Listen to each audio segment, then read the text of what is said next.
Hey, what's up? Welcome to a new reading vlog. My name is Tina and I love to talk about books. That's why I'm here. And welcome to a 48 hours spooky readathon, like real horror books that I hope will make me shiver at the very least, I hope. It's a beautiful sunny day today. We had 2 to 3 days of heavy rainy days with a lot of flooded region in France, such as mine, not my town especially, but others' town. And the plan for today is to show you the books I want to read within 48 hours and to go read in the sun at a cafe, I think. It will be a 48 hours readathon because I'm working next week. Honey, you've got a big storm coming. Today we are Sunday and I'll show you the exact time I'll start reading. Today we are Sunday and I want to finish reading Tuesday afternoon before going to work again because I'm working Monday, Tuesday, Wednesday from 6 to 10 p.m. and then Thursday, Wednesday from 11 in the morning to 3 p.m. in the afternoon, so I'll have time to edit at least. So I want to see how many books I can read within those 48 hours. So the goal is to read as much as possible while going to work also. Let me show you the books I want to read. If you haven't seen my last reading vlog where I bought those books, these are the books I want to read. Firstly, the one I didn't show on the previous vlog is What Moves the Dead by T. Kingfisher. I've heard so much about this author and this one particularly, What Moves the Dead, really intrigued me. Say no more. I'm on board. It's short. I've only choose short books in order for me not to be stressed out. I hope it will work. So this is not exactly the book cover I wanted, by the way, but I think I kind of like this one too. I don't know, with the hands instead of just the bunny tying. Kind of like this one. Next we have Tender is the Flesh by Agostina Basterica. Again, people eating meat in a dystopian world. Say no more. What would I do if this was the case? It's really intriguing and I hope this has some horror, very horror vibes. Let's see about that. Next, I've heard also so much about this book. This is A Diary of Blood by S.T. Gibson. I think I want to try with this one. Vampires with the wife of Dracula, also LGBTQA+. Friendly. Say no more. I want to read this so badly. I'm gonna start with this one. It will put me in a mood to keep reading, I think, so I'll start with this one. Next I have Mexican Gothic by Silvia Moreno Garcia, and also heard so many good things about this book. Next I have Slewfoot by Brown. Do I need to say more? I think I'm gonna get you through the stories once I'm gonna start reading them, but overall it's just kind of ghost, haunted houses, vampire vibes, dystopian horror kind of things, and disturbing mushrooms, I think. And if I'm tired of reading actual sentences and lines without illustrations, even though there are some illustrations in Slewfoot, I can show you one. How gorgeous is that? It is super gorgeous. I have Dragonhead by Minetaro Mochizuki. Survival horror vibes in this one with very good drawings. The drawings are perfect. They are just perfect. In the first 2 volumes it was super spooky and there were kind of supernatural vibes also, especially in volume 2. Can't wait to read the next one. So without further ado, let's just jump into it. I'm so excited about this readathon.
Hi, hello, we are next day, Monday. It is 12:52. I'm proud to say that I finished A Diary of Blood by S.T. Gibson. I wanted to finish it sooner, but I couldn't manage it. I had some stuff to do yesterday night, and I have some stuff to do for YouTube today. Also, I have to finish that, and I have to go to work at 4 p.m. So I'll start a new book. I don't know which one yet, but I'm glad to say that I really enjoyed this one. I don't know if it's a 5-star still. There was definitely some smut into it. I wasn't expecting to have that much. I definitely was spooked. Not that much terrified, I would say, but definitely kind of uneasy sometimes. Not uncomfortable, but just uneasy. Spooky vampire vibes, that's for sure. But terrified? Not really. But really enjoyed this one, it was good.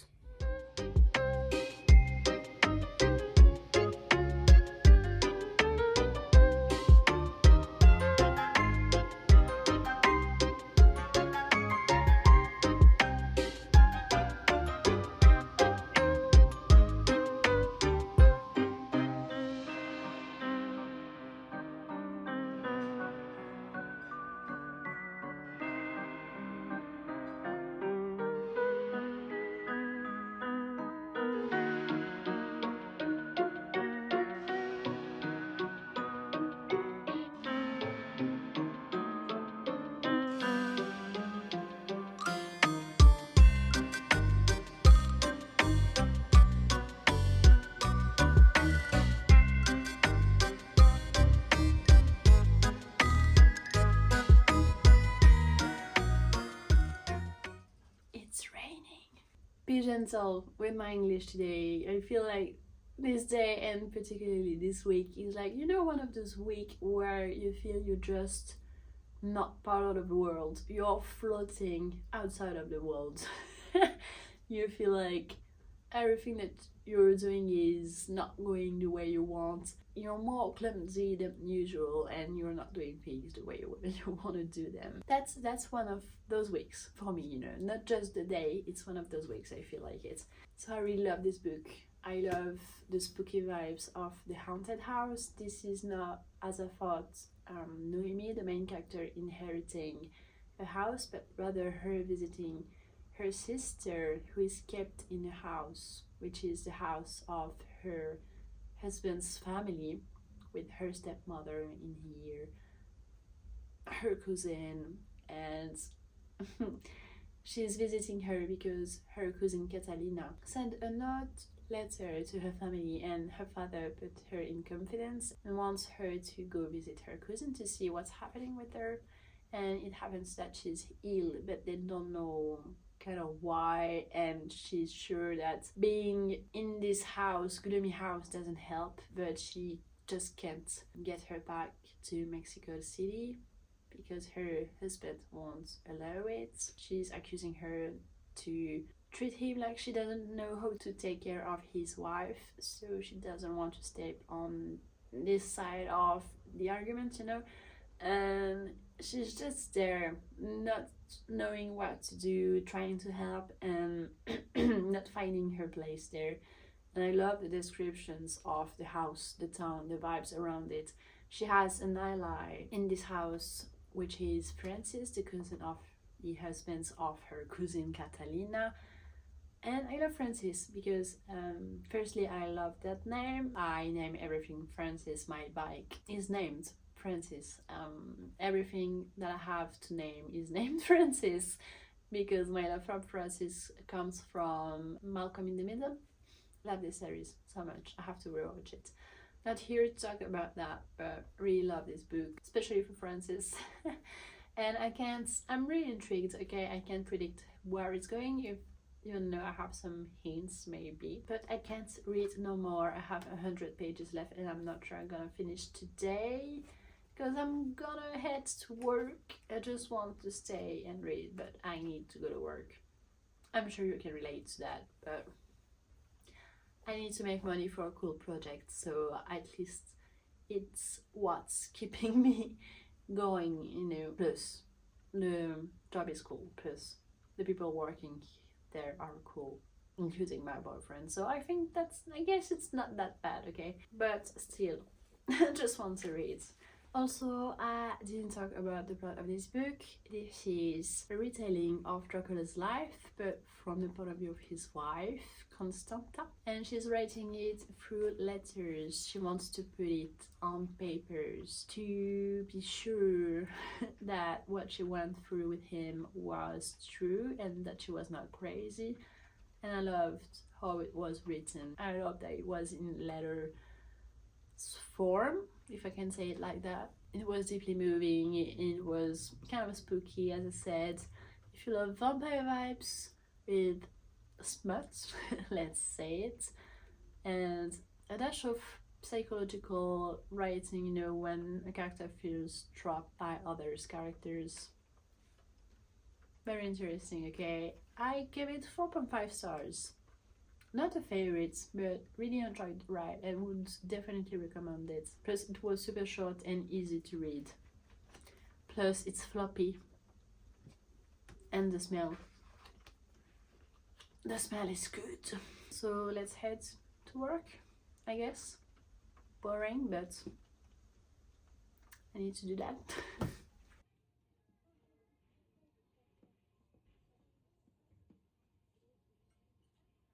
Hi, hello. Gonna be true with you. It's Thursday and I'm right behind the schedule. I have to go to work. I managed to finish yesterday night Mexican Gothic and I quite loved it. Not exactly the terrifying vibes I was waiting for, but definitely the spooky vibes. They were there. What was happening, especially in the house, was creepy as heck. Like,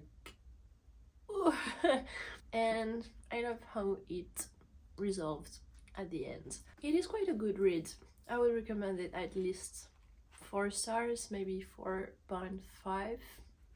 Maybe I've enjoyed it as much as A Diary of Blood, because I love the way the main character was written, her personality, and also kind of the descriptions, even though it was happening most of the time in the same place. There were some repetitions, but it definitely worked. I enjoyed it nonetheless, so I would definitely recommend it. And next, I want to read What Moves the Dead. Oh, I was looking for this. Okay, found it. I'm glad. I want to read What Moves the Dead by T. Kingfisher. It's short. I really want to get into this one, and today I'll have a lot more time to read as I finish at 3 p.m. and I have all night long to read. I don't have anything planned. I'm super excited, guys. Maybe I can manage to read 2 books today. Who knows? Maybe a bit ambitious, but we'll see. I'm just working tomorrow also from 11 to 3, and I just have something in the evening and I have a brunch Saturday. I think I can manage to read a bit this weekend. We can do that, guys. I'll try to finish those 5 books.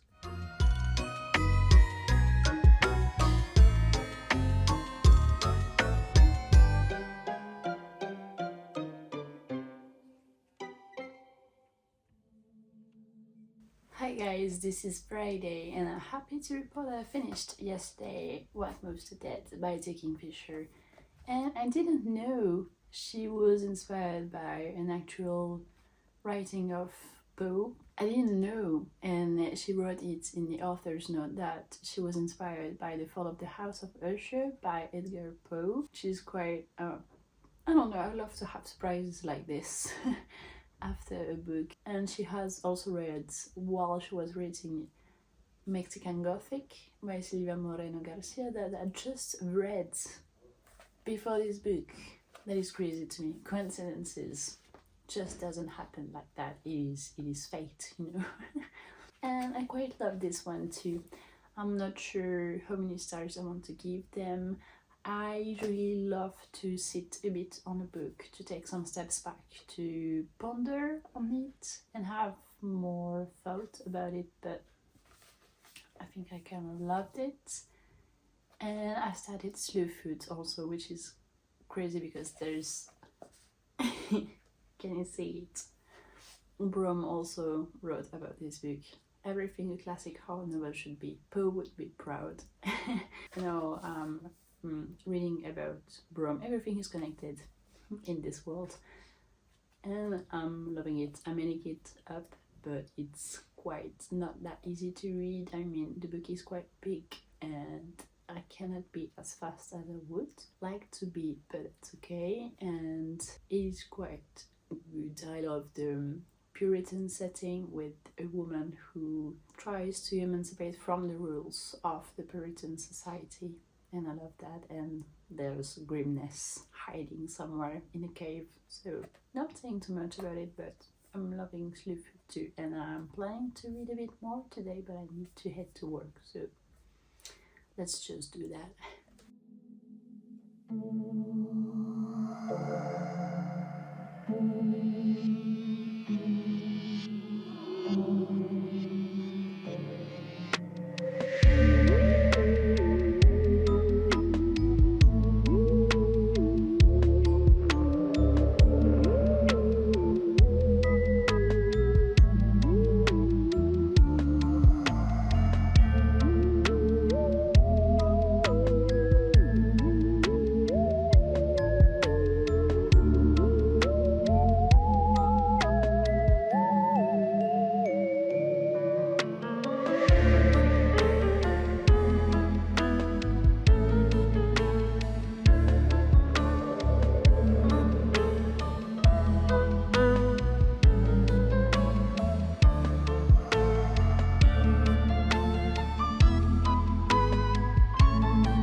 Hey guys, we are Sunday and I think it's time to end the vlog. I'm afraid it's been a week, but I have some updates for you for sure.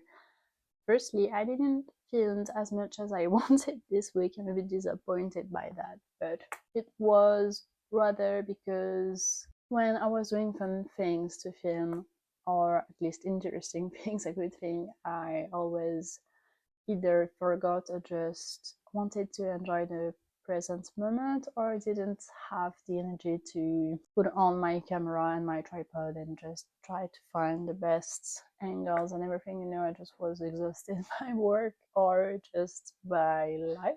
Also, we are allowed to be exhausted by life also without nothing that specific happening, but it was those kind of filming slump this week. Not that much reading slump, but that's good.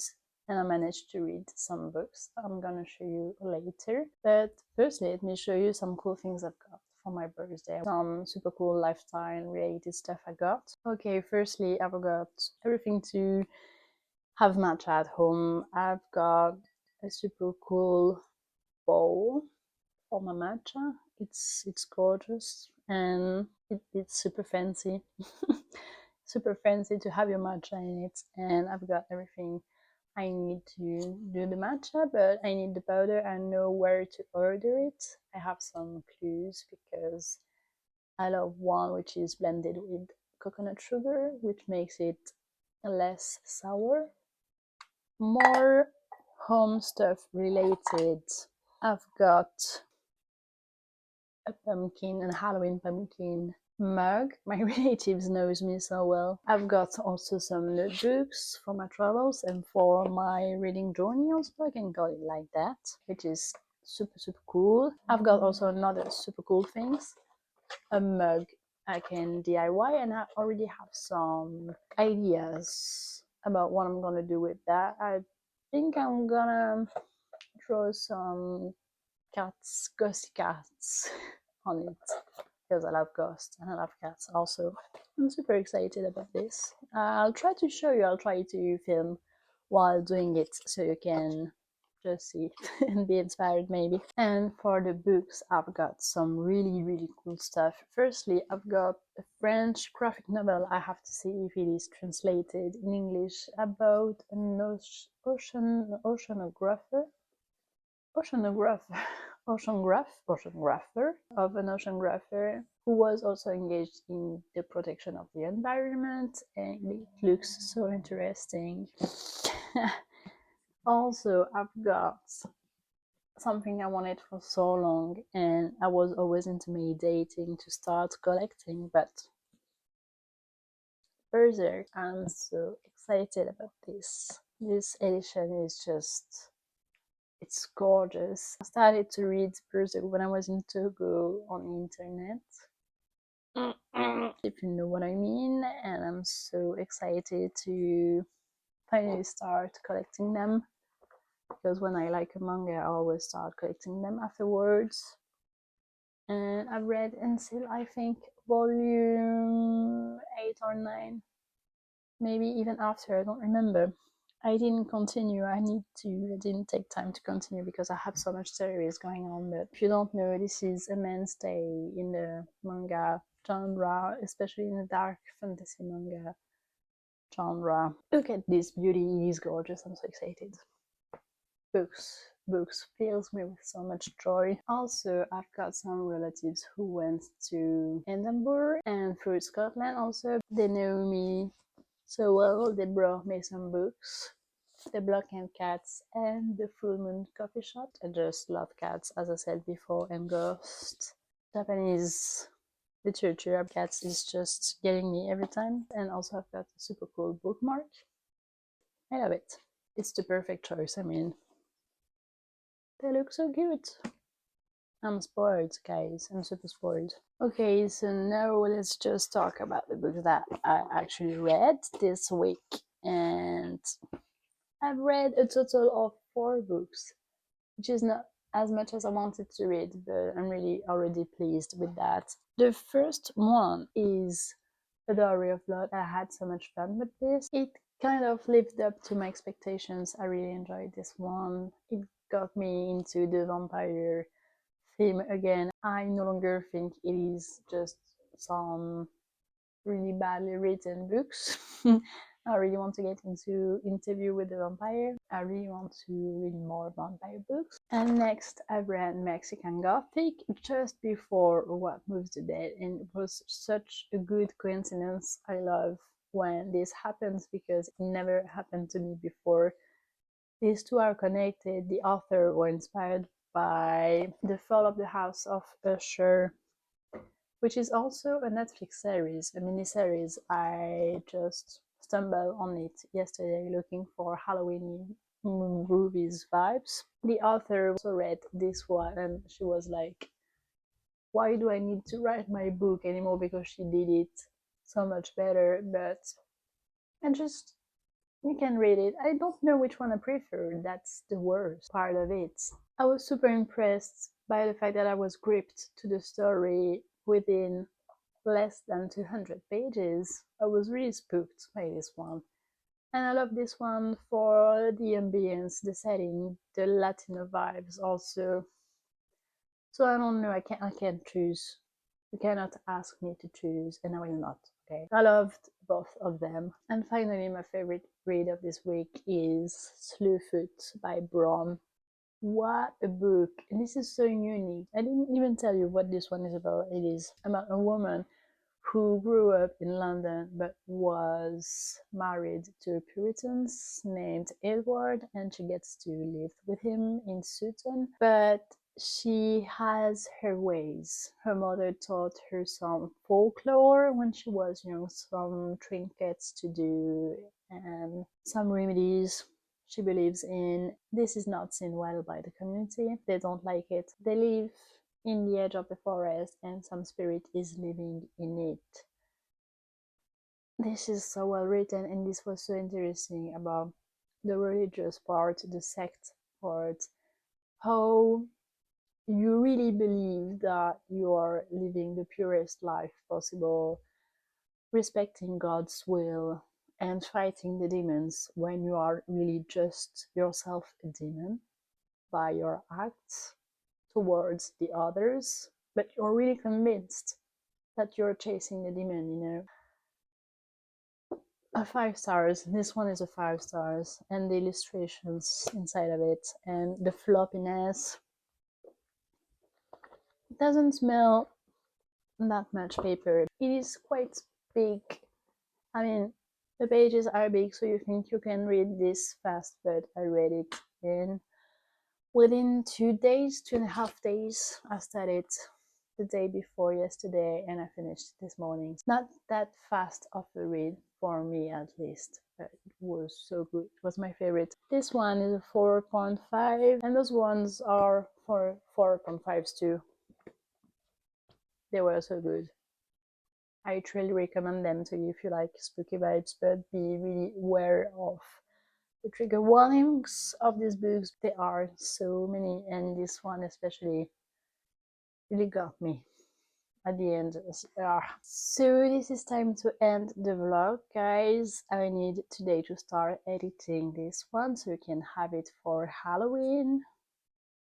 I'm gonna try at least, and I'm just gonna play Zelda on the Switch and just chill, catch up with my summaries of the books I've read that I didn't do, so I can remember them later if I want to just check up what I've read, and not forget about everything as I used to do, which made me so upset because I was spending so many hours reading such long books just not to remember 2 months after what I've read.